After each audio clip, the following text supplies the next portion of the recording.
I'm going to show you what not one, but multiple winning federal government proposals look like. And I have the receipts to go along with it. So get ready. So let's get into it. So this first one, it was for an exercise physiologist, a full-time equivalent position at an Air Force base. The thing is about this opportunity, the evaluation criteria, because that's where you need to begin. Anytime you're looking at an opportunity, begin with evaluation criteria. It was lowest cost technically acceptable. So you'll notice this is the cover sheet. Pretty easy, pretty basic. You can make this in Word and we just save it as a PDF. Key information about the firm is here. Also, my flagship company is ISO certified, so the logo is there. There's a table of contents because who wants to fumble around and trying to figure out where your things are? You need to make it easy for them, super easy. Over here is a corporate overview. It just has the same type of summary that you would see on the website, on LinkedIn, in your capability brief, as well as an image that provides a snapshot of what was shown up here. And as we continue, it's very important to highlight the awards that you've received, especially if you've received any from some type of customer. So those are noted. Then our approach. We have a particular approach that we use. It's all noted here. So then they can see, oh, wow, they actually have an idea of how they're going to execute this. They're not just copying and pasting what was in the actual statement of work or performance work statement. They are showing us how they're going to do it. Also provide an image of the management team as well as our management approach. I think it's very important for government employees to see you, to really know that you're people. Because it's easy when you read a piece of paper to be very dismissive. It's super easy, and psychology-based research shows that. You want to really connect with them so they say, oh, wow, okay, I see. Wow, look at her team. That's awesome. Also included an org chart and a summary. Since this was an 8A competitive opportunity, we also included the contact information for our 8A rep.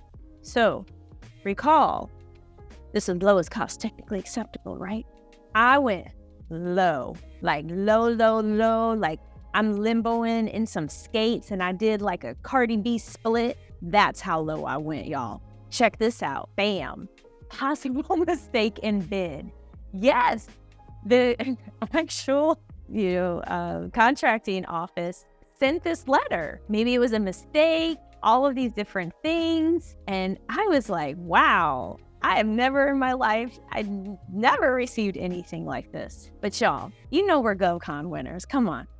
This is the best channel for all of this. So what I ended up doing was writing a response explaining the pricing as well as, once again, reiterating the pricing so that they knew it was not a mistake. It was strategic because I already knew what the previous contract was worth. And I had a feeling someone was already performing the work. So our overhead was really low because I knew we would just need to take that particular person and badge them over to KPC. And sure enough, we won. This contract is a little over, well over $250,000 actually. Did not provide the exact numbers here. And you'll also notice some information is blurred because this is active work. And one thing in government contracting, you never, ever want to give away your pricing. You never do, because it's one of your competitive advantages. So you see here, this was issued, and when you receive something like this, you sign it and give it back to them. Therefore, you have that evidence. Hey, here's our contract. And in here, it details all the key information, especially how you invoice and other things of that nature. For the next example, this was a small business competitive opportunity. And this was at Patrick Air Force Base. I highlight this because this is where I got my start as a graduate research fellow at Patrick. Now they're Patrick Space Force. So I thought, oh, wow, this is an awesome opportunity because I had that connection to Patrick. I had a connection to the contracting office, and I thought, wow, this is awesome. Let's go into Catholic religious education coordinator space. Yes, y'all, you heard me right. The federal government procures a variety of religious positions for Army, Air Force, Navy, and bureaus of prison, as well as other departments. And in essence, they're just either part-time or full-time equivalents who are performing religious services at some type of chaplain or any type of other religious facility. So with this particular opportunity, this was another one that was really emphasized price. And so you see similar cover, changed up the images so that it looks and feels in alignment with the type of work. You'll also notice some of the contact information is blurred there just for privacy purposes. Included a table of contents, and they had also mentioned it was very important that you provide a requirement understanding. They required that. So when they note things in the actual solicitation, just use the title word for word so they're not guessing. Does this mean what we said in the document? I'm not really sure.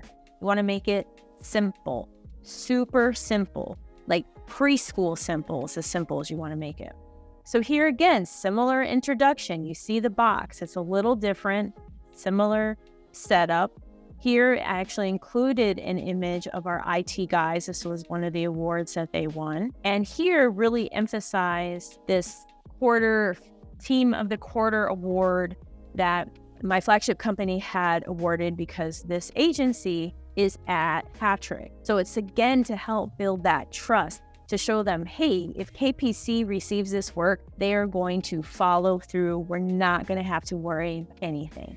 Keeping it easy. Then one other thing that I like to do, because it's very important with the culture of KPC, is how we will make your life easier. It's a big tagline. It really reflects our culture. So we go into what those things are, how we're going to do it. And we talk about our other relevant past performance. We go into requirement understanding, deep into our understanding of what's needed. And then we couple that with some examples of other work that we've provided. Then we transition into management approach, because they also want to make sure that you're going to be able to properly manage staff, do things of that nature. So we go into management, same photo as before. And then also they had asked, is there any type of teaming or subcontract approach? No, or we weren't using any. And then for past performance, provided some brief examples. And the reason that they're brief is because they did not ask for detailed information as far as the past performance. They did not ask for, how is this related to similarity? Is it the same level of complexity? Did you have any issues? Did you have any awards? It was none of that. They just asked for some past performance. And what's key is you don't give them more than what they ask. Because when you give them more than what they ask for, they're going to start questioning things.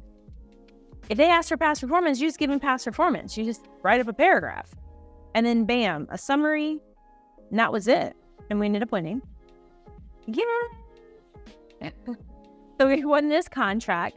This was a 1-year contract. And of these that I'm showing you, this is the only one that we did not recompete, and there's reasons that we didn't do so, but this is another example for you. Now, one of my favorite. The example I'm about to show you is for a sole source. So many think, I was kind of taught that if you were sole source something, you still want to present it at the same level as if you were competing, because you never want an agency to think, oh gosh, we're going to sole source it to them as a vet or as an 8A or woman-owned. And look at this proposal. Oh my gosh, are they really going to be able to do the work? Look at all these typos. I can't believe they sent this to us. You never want that. You want them to say, we made the right decision based on the document you submitted. Each and every single time. That's what you want. So this particular opportunity is with the Navy, and it's through my joint venture. I am the majority owner of this joint venture, and they wanted a variety of training. And at this particular time, they wanted an emailed copy and a mailed copy. Thankfully, the federal government doesn't really request mailed copies anymore. And when things are mailed, often they would ask for printed copies as well as a DVD.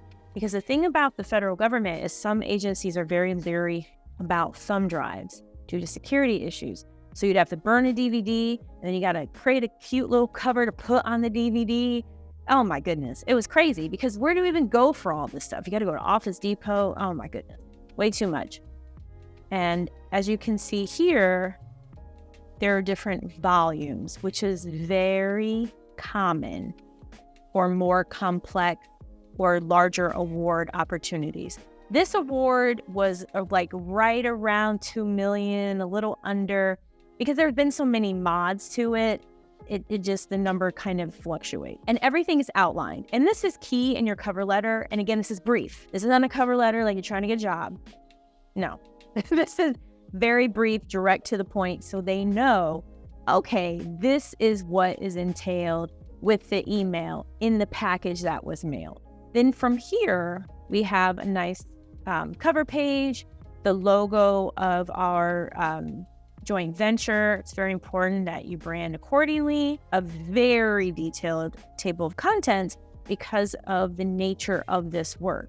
This was not a full-time equivalent piece of work, and it still is not that type of piece of work to this day.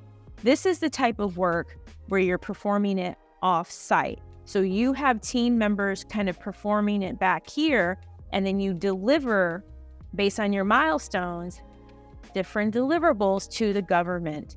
The team members are not at the government location. They're not full-time necessarily. It's based on your arrangement of this work. The key is it's off-site. So there's different information here in the executive summary. Sometimes you're asked to provide this. Sometimes it's just really nice to provide it because it provides this nice, beautiful overview.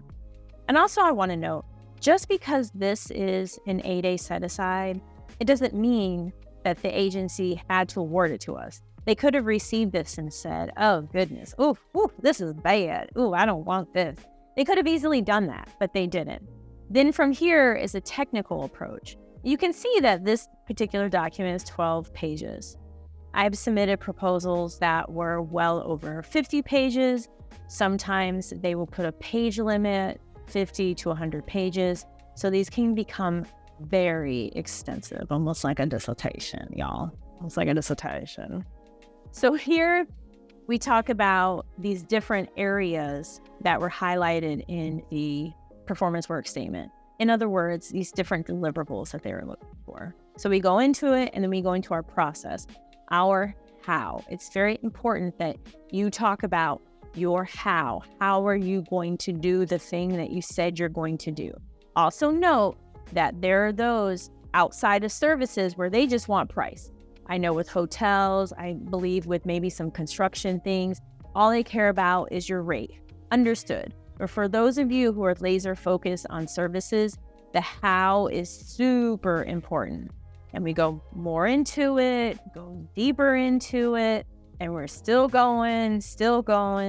Ooh, it's a lot, right? Still going into it. And then there's a summary. So in addition to this document, we also submitted pricing, right? So pricing, I like to submit pricing in an Excel sheet unless stated otherwise. I love an Excel sheet because then they can manipulate things. It just makes you feel good. Psychologically, it's like, oh, it's an Excel sheet. It makes sense. Dollars and cents inside of Excel sheet makes sense. Got it. Let's go. When people send things in Word documents and funky documents, people start to question the math. And you don't want that. You don't want them to think that they can't trust you based on your document. You don't want that. So we're ultimately awarded this opportunity. It's still ongoing. And this PDF was actually scanned. And you'll see some, fresh ink signatures. This will be blurred out, so you're not going to see their contact information and everything. But sometimes that happens too. And that's why it's really nice to have a copy of Adobe Pro, because then that way it makes it easy for you to manipulate all different types of documents. And no, this is not sponsored by Adobe Pro, y'all. I'm just trying to help you out. So I'm very grateful to each and every one of you for sticking with me this long, because these are real life proposals that this shows you. And the only way you learn what a winning proposal looks like and how to put it together is through mentorship. And y'all know you're winners. You're amazing. You're GovCon winners. You need to subscribe. Comment below. Did I miss anything? Any other topics I should cover? As well as, don't forget, everything is possible.